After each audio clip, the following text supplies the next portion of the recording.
دیکھیں میں ظاہر کی بات نہیں، میں بغیر ظاہر میں فار ایگزامپل احمد شاہ مسعود کا بھی وہی حلیہ تھا، مگر اس کا ڈائریکشن اور ویژن کچھ اور تھا. بالکل ٹھیک ہے. سو حلیہ خالی حلیہ کافی نہیں ہے. عمران خان کے پی ٹی آئی کے جو ریگولر پاکستانی ووٹرز ہیں، آپ تو کینڈیڈیٹ ہیں پی ٹی آئی کے نا، ووٹر سے اگر پوچھیں نا عمران خان کا ایک ون لائن ویژن کیا ہے، اگر ان کو نہ آتا ہو تو عمران خان کا فیلئر ہے. مسلم لیگ کے ووٹر سے پوچھیں نواز شریف 10 سال حکومت پہ رہتا ہے، نقشہ بنا پاکستان کا ٹاپ 5 اور 6 تھنگز کون سی ہیں جو ابھی کدھر ہیں اور کہاں لے کے جائے گا، ٹکے کا علم نہیں ہونا ان کو. ٹھیک ہے. یہ صرف پیار محبت میں جو کام کرنا ہے نا، اس سے ڈائریکشن لیس کہتے ہیں اس کو، کہ ہم نے پیار محبت میں آپ کے جیسا بن جانا ہے. کیا فائدہ ہوگا اس سے؟ فائدہ یہ ہوگا کہ میں آپ جیسا بن جاؤں گا. بھائی یہ کوئی مقصد ہے؟ یہ مقصد نہیں ہے. جی ہاں. میں سر ساحل صاحب سے پوچھنا چاہوں گا، یہ انہوں نے ابھی بات کی نا ڈائریکشن کی، میں بھی اس کو ذرا مطلب آپ یہ بتائیں سر سیاست کا مطلب کیا ہے؟ سیاست کا مطلب اللہ تعالیٰ کے نظام کو دنیا پہ نافذ کرنا ہے. یہ مسلمان کی سیاست کا مطلب ہے. جی میں اب اسی بات پہ آ رہا ہوں. جی بدقسمتی ہماری یہ ہے، پچھلے 40-45 سالوں میں ہمارے ہاں سیاست کا مطلب کیا بنا دیا گیا؟ گیڑا، فراڈ. ہم عام روٹین میں کہتے ہیں کہ تمہارے ساتھ سیاست ہو گئی، تمہارے ساتھ فراڈ ہو گیا، کیونکہ ہمارے لیڈرز اس ویژن کے آئے جن کو جو سوچ کے یہ ایسے آئے تھے کہ ہم نے اس ملک میں پیسہ کمانا ہے یا جو بھی کرنا ہے اس قوم کو غلام بنانا ہے، اور ہمیں بتا دیا گیا سیاست کا مطلب یہ ہے. میرے جیسا بزنس مین یا میرے جیسے ہزاروں بے شمار سٹوڈنٹس بھی آج سیاست میں اس وجہ سے ہیں کہ ان کو نظر آیا کہ سیاست کا مطلب قطعاً فراڈ نہیں ہے، سیاست کا مطلب کچھ ہو رہا ہے، اللہ کا پیغام پہنچانا، نچلی سطح پہ جا کے غریب کے ساتھ، مزدور کمزور طبقے کے ساتھ مل کے ان کے مسائل کو حل کرنا ہے. ایک ہے مروجہ. یہاں پہ اگر آپ کے لیول پہ بھی یہ کنفیوژن ہے تو مسئلہ ہے. سیاست کا مطلب پی ٹی آئی کے لیے پتہ کیا ہونا چاہیے؟ اللہ کا قانون نافذ کرنا. انشاءاللہ قانون نافذ کرنا، پیغام پہنچانا نہیں. وہ دعوت کا مقصد ہے، وہ سیاست کا مقصد نہیں. نہیں حل کرنا. میں نے کہا نیچے جا کے ان مسائل کو حل کرنا بنے گا تو حل. سب سے بڑا مسئلہ حل یہ ہے کہ قانون نہیں ہے نا اسلام میں، پاکستان میں. آپ کے لیول کے اوپر قانون نافذ کرنا. آپ ایک دفعہ آپ نے، میں آپ کو پھر بتا دوں اندر کی بات بتا رہا ہوں سائیکولوجیکلی، اگر عمران خان نہ داڑھی رکھ کے نا ایک تصویر ایک ویڈیو کر دے، نیچے خلافت موومنٹ سٹارٹ ہوگی. میں سچ بتاؤں اس کی محبت میں لوگوں نے اسلام کے ٹیگ کے اوپر داڑھی نہیں رکھنی، اسلام کے قانون کی طرح موومنٹ شروع کر دینی ہے.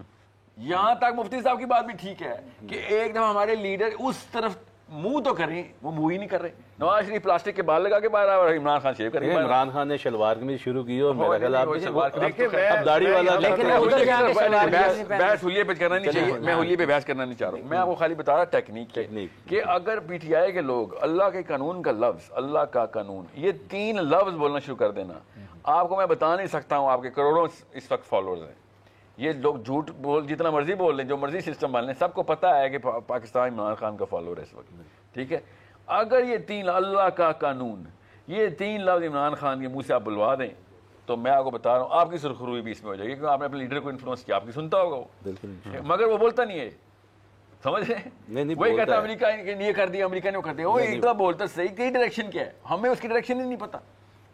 اگر ہم مروجہ سیاست کی بات کرتے ہیں نا، مروجہ سیاست سی تو اس سے ہر بندہ اس وقت بھاگ رہا ہے. میں ایک ایسے بندے کو بھی جانتا ہوں جس کو میں نے کہا سر آپ سیاست میں کیوں نہیں آتے؟ تو اس نے کہا یار سیاست کا نام اس قدر پاکستان کے اندر بگاڑ دیا گیا ہے کہ اب کوئی بھی شریف النفس بندہ سیاست کے قریب آنا بھی نہیں چاہتا. یہاں پر ضرورت ہے اس امر کی کہ سیاست کو سمجھا جائے. سیاست کی حافظ صاحب 2 قسمیں ہیں. ایک ہے سیاست بمانہ عبادت اور دوسری ہے سیاست بمانہ خباثت. اگر قرآن سے اصول لے کر تو ملک کے معاملات کو حل کیا جائے کسی ٹیبل پہ بیٹھ کر اچھے طریقے کے ساتھ، یعنی اللہ تعالیٰ کے قرآن اور نبی کریم صلی اللہ علیہ وسلم کے فرمان کو ملک کے اندر نافذ کیا جائے، تو اسے کہا جاتا ہے سیاست بمانہ عبادت، جو کہ مسجد نبوی صلی اللہ علیہ وسلم سے سٹارٹ ہوئی اور بہت سارے جو ادوار ہیں وہاں تک صحابہ کرام علیہ رضوان اور وہاں تک آئی. اور آج جو ہم سیاست کر رہے ہیں بڑی معذرت کے ساتھ وہ سیاست بمانہ خباثت ہے. سیاست بمانہ خباثت ہے. ایک کالر ہے جی. السلام علیکم. وعلیکم السلام. My name is Fazlur Rahman from Aligarh. I want to have a question with Sahil Saab. جی کہیے. ساحل صاحب. جی سر. میرا ایک سوال ہے. آپ نے کہا کہ انڈیا جو ہے وہ ایک نیکسٹ جو ہے فلسطین بن جائے گا. تو میرا سوال یہ ہے کہ ہم یہاں پر مسلمان الحمدللہ سب ایک ساتھ ہیں, ایک دوسرے کے گلے تو نہیں کاٹتے, ٹھیک ہے, تو آپ یہ کیسے کہہ سکتے ہیں, اور could you please explain کہ کیوں آپ ایسی بات کہہ رہے ہیں؟ ضرور, غور سے سمجھیں اس بات کو. اس وقت جو دلت سیکٹر ہے نا, دلت سیکٹر, اس نے ہیٹ ساری ایبزارب کی ہوئی ہے. جیسے ہی دلت سیکٹر نلیفائی ہوتا ہے, اگلی ہیٹ کا سینٹر آپ لوگ ہیں, مسلمان ہیں, اور آپ لوگ اکٹھے نہیں ہیں, آپ کو غلط فہمی ہے. 28 کروڑ انڈین مسلمان کاش اکٹھے ہوتے. میں آپ کو بتا رہا ہوں, آپ پاکستان کی مسلمان کی آبادی سے زیادہ ہیں. سیکنڈلی آپ کے اوپر ایک 1+ ہے. 1+ کسے کہتے ہیں؟ آپ کے پاس ایک ہینڈی کیپ ہے, آپ مائنورٹی میں ہیں. مائنورٹی ہمیشہ اپنے دین کے اوپر زیادہ ہوتی ہے. ہم میجورٹی میں, ہم نے اسلام کو فار گرانٹیڈ لے لیا ہوا ہے, اس لیے زمین پر اٹھا کے پھینکا اپنے دین کو. ہم اس وقت اتنے ہی ویسٹرن انفلوئنسر کی طرح آپ ہیں, مگر آپ مائنورٹی میں. آپ کو فائدہ تھا اس بات کا, آپ کو مجبوری نفسیاتی ایک فائدہ تھا کہ آپ نے ہندو کے سامنے پروو کرنا تھا کہ آپ مسلمان ہیں. تو فرق ہونا چاہیے, کوئی ایک موومنٹ ہوتی ہے, ایک اندر سے تحریک ہوتی ہے ہر مسلمان کی. جیسے پاکستان میں کرسچنز ہیں یا ہندوز ہیں, وہ زیادہ بہتر کرسچن ہوں گے کمپیئر ٹو کسی ایک ایسی کرسچن کنٹری کے جو ڈومینیٹڈ کرسچن کنٹری, کیونکہ ان کو پروو کرنا پڑتا ہے. اپنے بچوں کی ٹریننگ میں ڈالتے ہیں کہ بھائی ہم مائنورٹی ہیں, ہمیں زیادہ جیسے پاکستان کی شیعہ کمیونٹی زیادہ شیعہ ہے کمپیئر ٹو ایران کی شیعہ کمیونٹی. جو مائنورٹی ہوتی ہے وہ زیادہ تربیت کرتی ہے اپنے دین کے اوپر, کیونکہ میجورٹی میں اسکول جانا ہے بچوں نے, وہاں پہ سیکھنا ہے, اور میجورٹی کا دین یا جو بھی ان کے جو انفلوئنسز ہیں, تو اس سے بچانے کے لیے ماں باپ گھر سے ٹریننگ کرتے ہیں بچے کے جو مائنورٹی میں ہوتے ہیں. آپ مائنورٹی میں, مجھے اس لیے زیادہ امید آتی ہے, مجھے زیادہ خوشبو آتی ہے آپ لوگوں سے کہ آپ کچھ کر سکتے ہیں, بیکاز آپ کی ڈیفینیشنز ٹیکنیکلی پیور ہونی چاہیے. مسئلہ یہ ہے آپ کے پاس بھی وہی والے فرقے, وہی والے مسائل شروع ہو گئے ہیں, وہی والے آپ کے فلیورز نظر آ رہے ہیں. پلیز سیاسی موومنٹ کی طرف آپس میں ایک دوسرے کو کنیکٹ کریں, چاہے کوئی شیعہ ہے, سنی ہے, بریلوی ہے, دیوبندی ہے. اس وقت آپ لوگ اینٹی ٹائیڈ موو کریں, ٹائیڈ کے اگینسٹ موو کر رہے ہیں آپ لوگ, اور آپ مائنورٹی میں. میں آپ کو پھر بتا دوں, آپ ٹیکنالوجی کا دور ہے, آپ کو انڈیا پاکستان نہیں ہے, آپ سب گلوبل مسلمس کنیکٹ ہو سکتے ہیں. We can support you in a million ways. You just have to identify yourself as Muslims. Just like I don't identify myself as a Pakistani Muslim, I identify myself as a Muslim Pakistani. You better start identifying yourself as a Muslim Indian rather than an Indian Muslim. اور سمجھیں, زیادہ بڑی کڑی میرے اللہ اور میرے رسول کی ہے. یہ لکیریں جو لگائی ہوئی ہیں نا, جس نے بھی لگائی ہوئی ہیں, وہ اس کا کوئی معنی نہیں رکھتی. میرا دین اصل میں مطلب رکھتا ہے. میں اگر مسلمان صحیح ہو جاؤں تو پاکستان کو بھی فائدہ ہے. میں پاکستانی جتنا مرضی بڑا ہو جاؤں, اس کا پاکستان کا فائدہ نہیں ہے, کیونکہ وہ ٹیمپرری ڈیفینیشن ہے, بلکہ وہ اگینسٹ جاتی ہے. ایک دوسرے کے خلاف ہم ٹرین ہوتے ہیں کہ میں پاکستانی ہوں, جو میرے مسائل ہیں وہ پھر چائنا میں جو مرضی ہو جائے کوئی فرق نہیں پڑتا, سری لنکا میں کوئی ہو جائے کوئی فرق نہیں پڑتا, میں تو پاکستانی ہوں. یہ کون سی ڈیفینیشن ہے اپنے آپ کو قید کرنے کی؟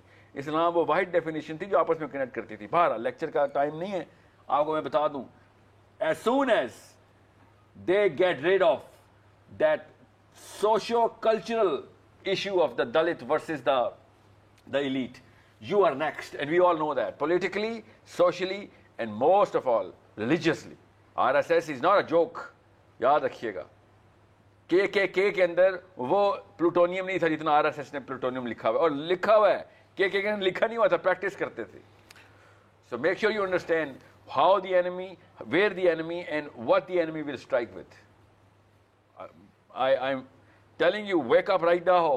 Wake up the rest of the Muslims, wake up the Indonesian, Pakistani, Bengali, all the Afghani and Arabian Muslims, and come together. آپ لوگوں کی آواز زیادہ سنی جائے گی, آپ منورٹی میں اس لیے.